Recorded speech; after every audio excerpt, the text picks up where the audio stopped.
They may have been allowed back into their buildings, but for most, it isn't a happy homecoming. Oh my goodness. You kind of know it's going to be bad, but you don't think it'll be just so devastating. And that's how it's just wrecked, isn't it? Many homes and businesses elsewhere in Cumbria remain cut off by collapsed or damaged bridges.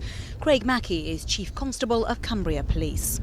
A simple journey has all of a sudden become very difficult, and that's replicated right across the affected area, where trips to school that used to be very simple are now incredibly complicated, and that's going to take some considerable time.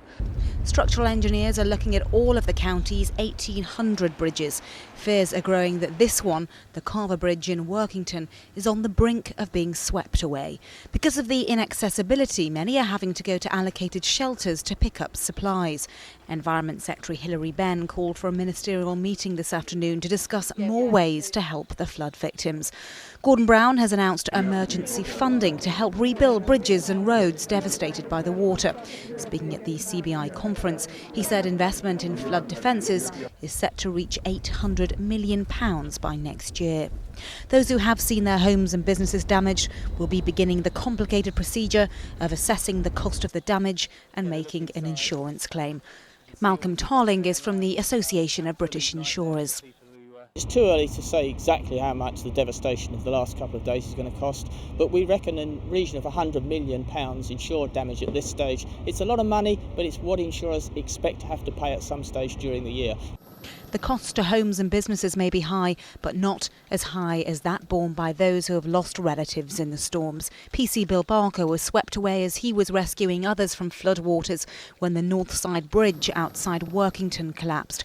The body of the 44-year-old father of four was found on Friday. More than 35,000 people have left moving tributes to him on a dedicated Facebook page, and many messages of condolence have been passed to the family. He isn't the only casualty. A 46-year-old man died after becoming trapped under his canoe in the River Dart in Devon at the weekend. A search is continuing for a 21-year-old woman believed to have been swept away in the River Usk in Brecon in South Wales. And a van driver was killed today after being hit by a falling tree in Woodmancote.